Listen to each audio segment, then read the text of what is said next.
करेंगे velocity time graph.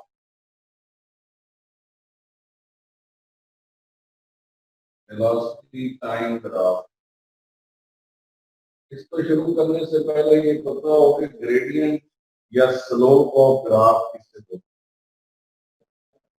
Gradient और slope of graph. Gradient और स्लोप ऑफ ग्राफ होता है y2 minus y1 over x2 minus x1। y axis के दो points divided by x axis के दो पॉइंट्स को ग्रेडियंट को स्लोप बोलते हैं। ग्रेडियंट और स्लोप ऑफ ग्राफ में चार तरह की शेप होती हैं जिनके ग्रेडियंट आप ले सकते। ये पहली शेप है, इस तरह की हॉरिजॉन्टल लाइन। जिस मर्जी दो क्वांटिटीज में ग्राफ हो, जिस मर्जी, इस शेप पर ग्रेडियंट जीरो आना है। इस शेप पर ग्रेडियंट नहीं आना। वजह ये है कि ये जो लाइन है हॉरिजॉन्टल स्ट्रेट लाइन, इस पे y1 और y2 सेम है। अब y1 और y2 सेम हो तो डिफरेंस जीरो आएगा, इसलिए इस शेप का ग्रेडियंट नहीं आता। अगर ये शेप हो ऐसे तो इसका ग्रेडियंट कांस्टेंट आता है। इस दो मर्जी क्वांटिटीज में ग्राफ है, ग्रेडियंट का आंसर एक जैसा, यानी ग्रेडियंट या स्लोप कांस्टेंट आनी है। कांस्टेंट मीन एक जैसा आंसर। थर्ड ये ठीक है, अगर इस किस्म की देख है यहाँ ये, तो इस शेप में ग्रेडियंट इंक्रीज करता है। इस शेप में ग्रेडियंट या स्लोप की वैल्यू, ग्रेडियंट या स्लोप की वैल्यू इंक्रीज करती है। नेक्स्ट वन ये शेप बनती है। इस शेप के मुताबिक ग्रेडियंट डिक्रीज करता है। इस शेप के मुताबिक ग्रेडियंट डिक्रीज करता है। तो आप देखें कि एक जगह ग्रेडियंट जीरो है, फिर ग्रेडियंट कांस्टेंट है, फिर ग्रेडियंट इंक्रीज करता है और फिर ग्रेडियंट डिक्रीज करता है। अब हमने वेलोसिटी टाइम ग्राफ पढ़ना है, तो इस वेलोसिटी टाइम ग्राफ का ग्रेडियंट क्या होगा? Gradient of velocity time graph, gradient of velocity time graph acceleration होता है। Gradient of velocity time graph acceleration है। वो किस तरह से? वो इस तरह से कि यहाँ पे वेलोसिटी में v2 माइनस v1 आता है और टाइम में t2 माइनस t1 आता है। y एक्सिस पे पहले वेलोसिटी है ना, तो वो y एक्सिस पे होगी। आपको पता है velocity change over time change called acceleration. इसलिए gradient of velocity time graph हमेशा एक्सेलरेशन को शो करता है। Gradient of velocity time graph show acceleration. अब ये चारों शेप हम अप्लाई करें तो ये फर्स्ट शेप, y एक्सिस पे वेलोसिटी हो, x एक्सिस पे टाइम हो और ऐसी लाइन, इस ग्राफ का एक्सेलरेशन जीरो हो क्योंकि इसका ग्रेडियंट जीरो है। वैसे भी देखिए वेलोसिटी चेंज नहीं हो रही, और अगर वेलोसिटी चेंज नहीं हो रही तो इसका एक्सेलरेशन 0 है, नीचे लिखा नो चेंज इन वेलोसिटी, क्योंकि वेलोसिटी में चेंज नहीं हो रही, इस वजह से एक्सेलरेशन 0 है। दूसरी विधि या डायग्राम जब बनाए वेलोसिटी और टाइम के दरमियान, वेलोसिटी और टाइम के दरमियान ये चीज, जैसे मैंने आपसे कहा कि यहाँ ग्रेडियंट कांस्टेंट है तो एक्सेलरेशन यहाँ पे कांस्टेंट है। एक्सेलरेशन इसलिए भी कांस्टेंट है कि वेलोसिटी और टाइम में चेंज इक्वल है। नीचे लिखेंगे equal change in velocity, equal change in velocity in equal interval of time. अगर वेलोसिटी में चेंज और टाइम में चेंज इक्वल है तो एक्सेलरेशन की वैल्यू कांस्टेंट है।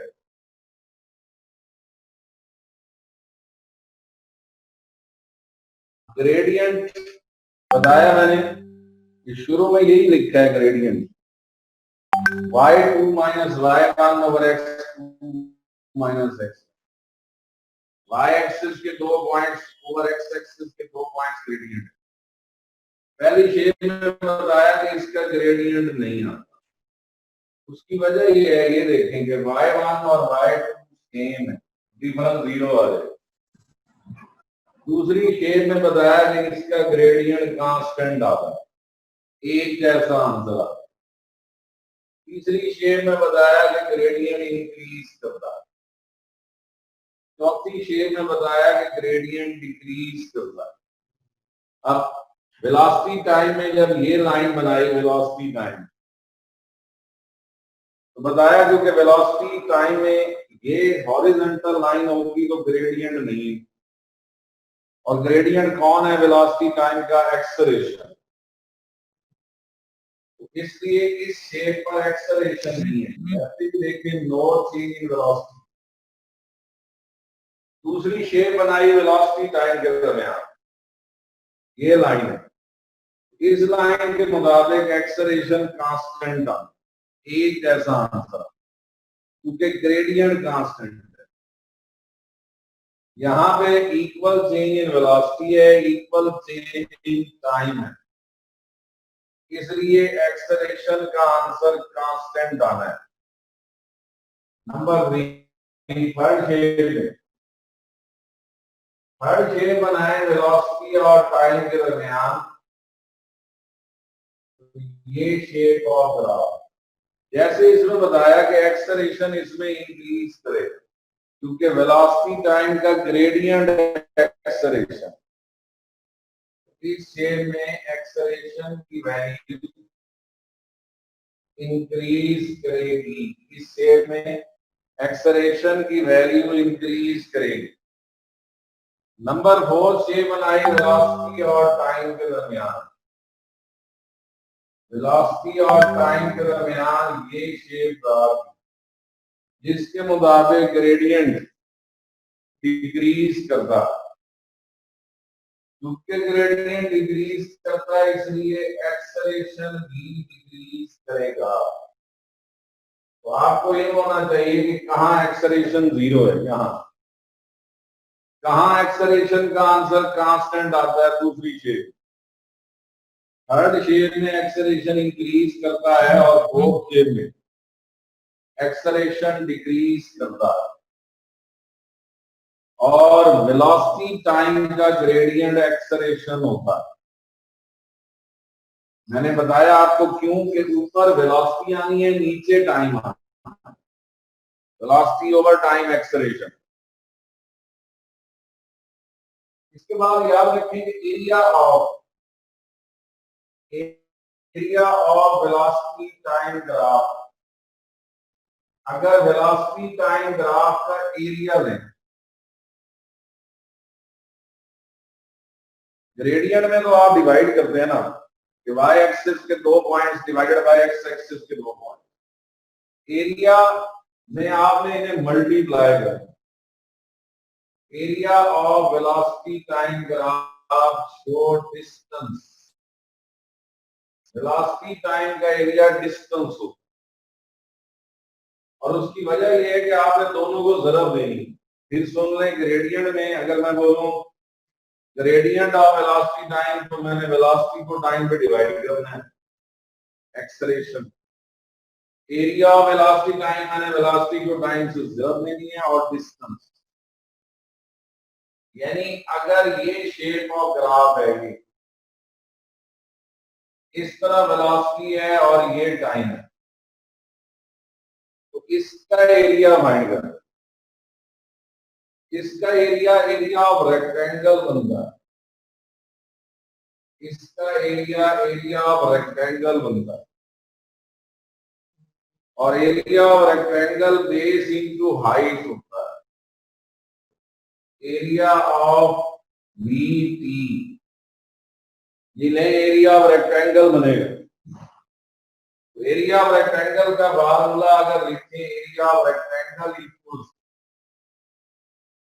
Base multiply by height area of rectangle equals base multiply by height तो ये बनता है T cross V which equals to distance velocity time का एरिया डिस्टेंस है जैसे मैंने रेक्टेंगल का एरिया लिया बेस मल्टीप्लाई इसी तरह वेलोसिटी टाइम में अगर ये शेप बना ली जाए ये वेलोसिटी ये टाइम ये शेप बना ली जाए तो इसका एरिया ये जब एरिया लेंगे इसका तो एरिया ऑफ ट्रायंगल बनेगा इसका जब ट्रायंगल बनेगा तो area of triangle equals area of triangle equals half multiply by base into height आप देखिए एरिया ऑफ रेक्टेंगल सिर्फ बेस इनटू हाइट है triangle half into base half T cross V ये भी डिस्टेंस है अगर वी टी डिस्टेंस है तो हाफ वी क्रॉस टी भी डिस्टेंस है तो दो चीजें सीखी ग्रेडियंट क्या होता है Y axis over X axis area क्या होता है दोनों को मल्टीप्लाई कर ग्रेडियंट ऑफ वेलोसिटी टाइम क्या होता है acceleration area of velocity time क्या होता है डिस्टेंस हम यहां देखेंगे नहीं या शार्ट में आ सकता है नहीं इसका सिर्फ एमसीक्यू आ सकता है अब वो एमसीक्यू देखते हैं जिसके जरिए इसके बारे में इंफॉर्मेशन मिले कि वेलोसिटी टाइम के ग्राफ के ग्रेडियंट से या के एरिया क्या एमसीक्यू पूछा जा सकता है वेलोसिटी टाइम के ग्रेडियंट से या वेलोसिटी टाइम के एरिया से क्या एमसीक्यू को पूछ सकता है उसके लिए देखें कि एमसीक्यू ये बनता है एमसीक्यू ये बनता है कि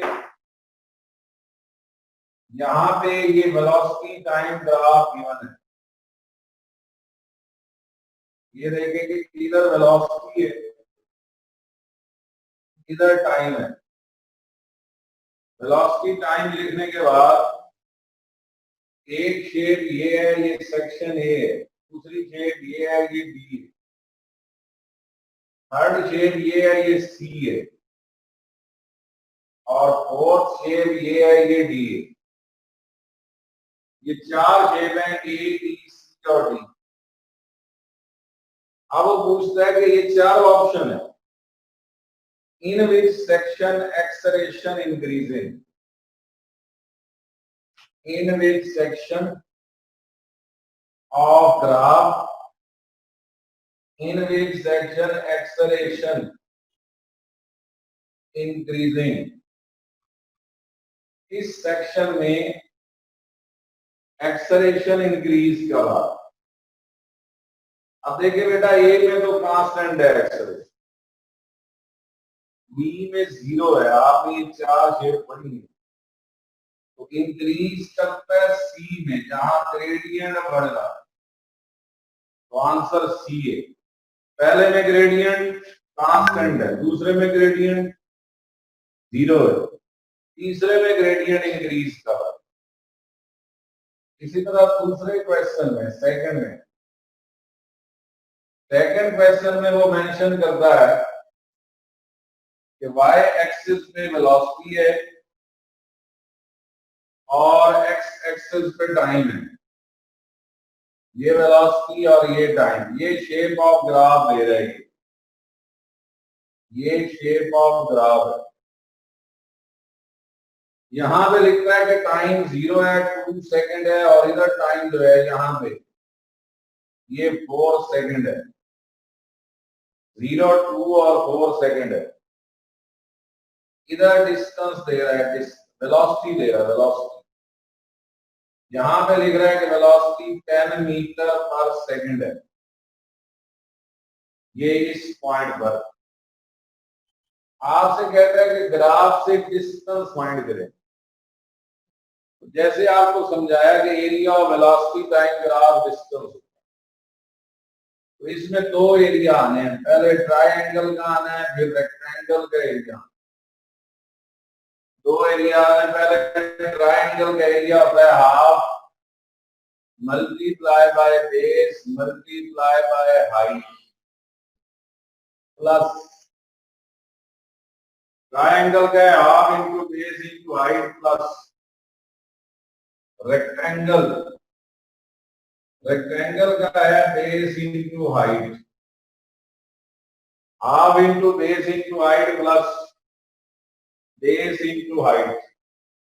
ट्राइंगल की बेस चेक करें कितनी है, हाफ क्रॉस ये बेस है, ये 2, बेस की जगह 2, इसकी हाइट चेक करें कितनी, height y axis plus rectangle की बेस चेक करें, रेक्टेंगल 4 माइनस 2, 4 माइनस 2 तो 2 आ गई। हाइट इसकी भी 10 ही है। आप देखें क्या आंसर बनता है, 2 से 2 कट गया 10 प्लस 20 30 मीटर बन रहा है। ट्राइंगल का area half into base into height और रेक्टेंगल का एरिया बेस इंटू हाइट से आंसर निकाला है। फिर इसके बाद नेक्स्ट पार्ट है Newton's first law of motion. Newton's first law of motion, इनकी कोई डेरिवेशन या डिटेल नहीं है, just definition. First law of motion ये है कि object remains at rest, object remains at rest, remains at rest or, object या तो रेस्ट में रहता है और moving with uniform velocity. Object remains at rest or moving with uniform velocity, या तो ऑब्जेक्ट रेस्ट में रहे या उसकी वेलोसिटी यूनिफॉर्म हो, unless acted upon by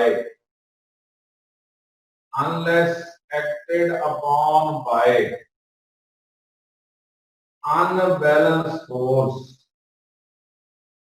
जब तक उस पे कोई अनबैलेंस फोर्स एक्ट नहीं करते। ऑब्जेक्ट या तो रेस्ट में रहेगा या वेलोसिटी यूनिफॉर्म रहेगी जब तक कोई उस पे अनबैलेंस या एक्सटर्नल फोर्स नहीं एक्ट करता।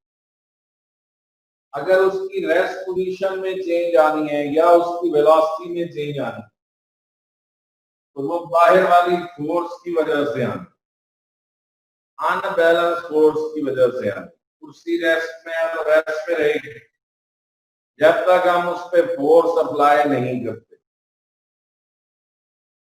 इसी फर्स्ट लॉ ऑफ मोशन के अंदर हमने इनर्शिया की बात भी कर दी।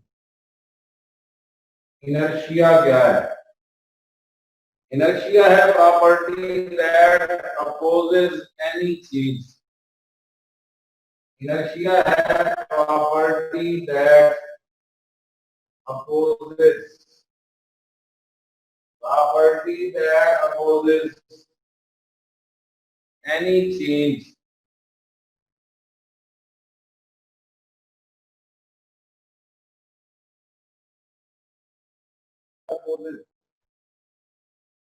any change in its state of rest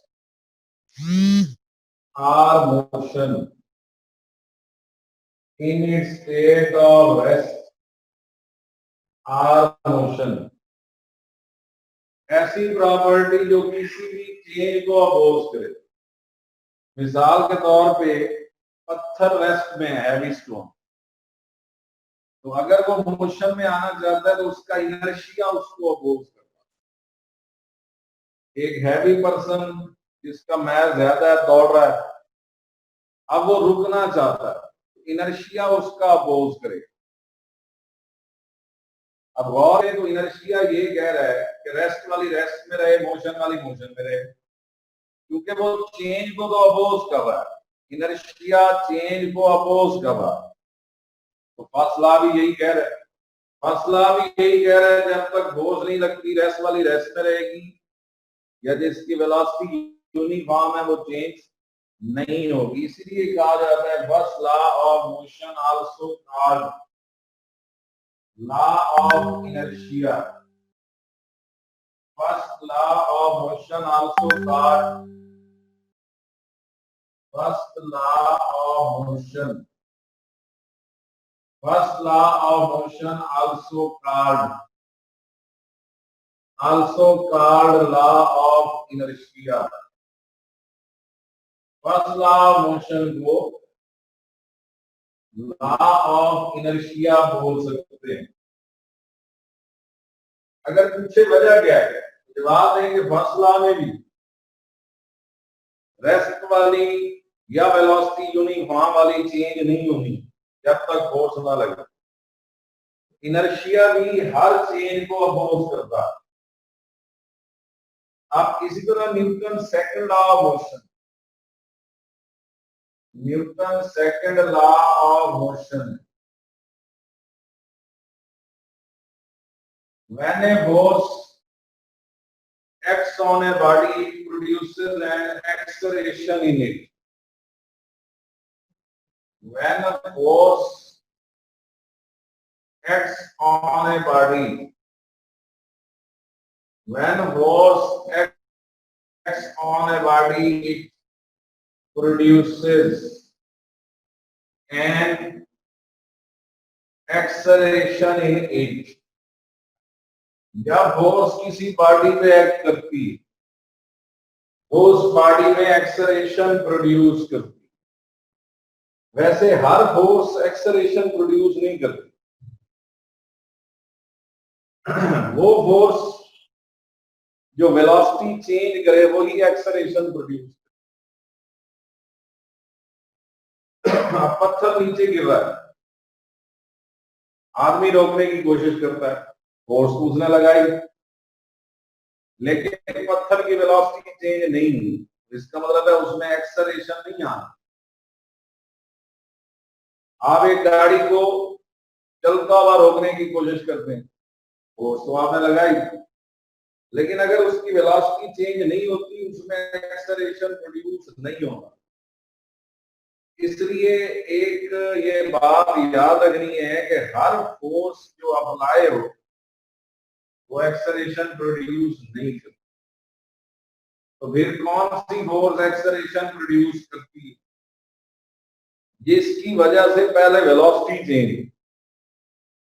अब यहाँ पे कमरे में हैवी डाइस है, अब बच्चा उठाने की कोशिश करता है, नहीं उठा पाता, फोर्स तो उसने लगाई, लेकिन उसकी वेलोसिटी तब्दील नहीं कर सका, उसकी रेस्ट पोजीशन चेंज नहीं कर सका। तो हर वो फोर्स जो वेलोसिटी तब्दील करेगी एक्सेलरेशन प्रोड्यूस करेगी।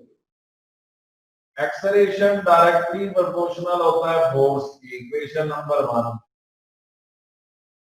जितनी फोर्स ज्यादा होगी एक्सेलरेशन बढ़ेगा, और शर्त वही है अगर वेलोसिटी तब्दील हो रही है और एक्सेलरेशन इनवर्सली प्रोपोर्शनल है मास के। हैवी मास का एक्सेलरेशन कम होगा। दोनों इक्वेशन रिलेट कर रहे हैं तो A proportional to F over M।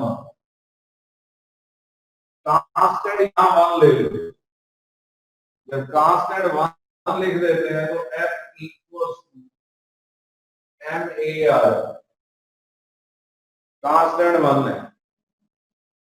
Force की यूनिट न्यूटन, मास की यूनिट केजी और एक्सेलरेशन की metre per second square. 1 newton equals to 1 kg multiply by metre per second square. तो न्यूटन की डेफिनेशन है body of mass 1 kg, if body of mass 1 kg accelerate, body of mass 1 kg accelerate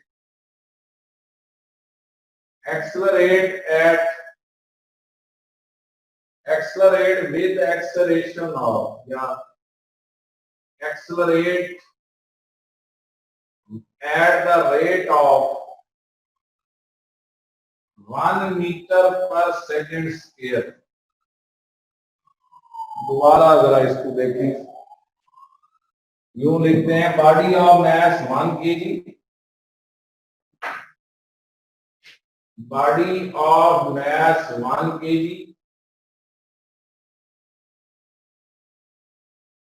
accelerate with 1 meter per second square। Body of mass 1 kg accelerate with 1 meter per second square due to force of 1 Newton। That is due to force of 1 Newton। इसी तरह third law of motion, third law of motion, इसकी statement है to every action there is always an equal but opposite direction।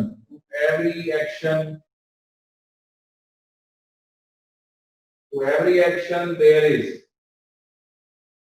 always an equal but opposite reaction। Her action का reaction होता है जो magnitude में same, direction में opposite होता है। तो every action there is always an equal but opposite reaction. हर एक्शन का रिएक्शन होता है जो मैग्नीट्यूड में इक्वल, डायरेक्शन में अपोजिट होता है। मसलन ये ऑब्जेक्ट ए है, ये बी है, ए जो बी पे फोर्स लगा रहा है वो एफ ए ऑन बी, जवाब में बी ए पे फोर्स लगा रहा है वो एफ बी ऑन ए है। अब ये दोनों मैग्नीट्यूड में सेम है, डायरेक्शन में अपोजिट है। अगर मैं इसको वेक्टर फॉर्म में लिखूं तो F A on B arrow के साथ इक्वल है minus F B on A.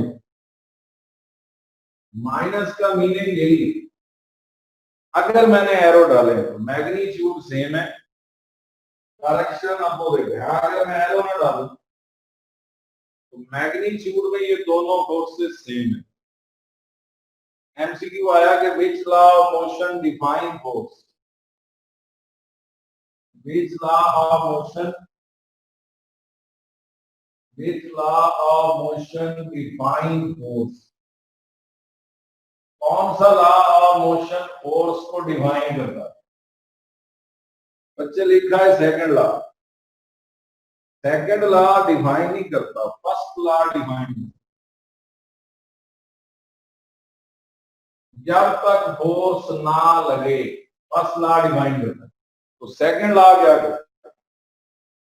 Second law force को मेजर करता है। क्या रखना कि second law measure force, first law define force. यहां तक करें, कोई बात पूछनी है पूछ ले, कोई पॉइंट पूछना हो।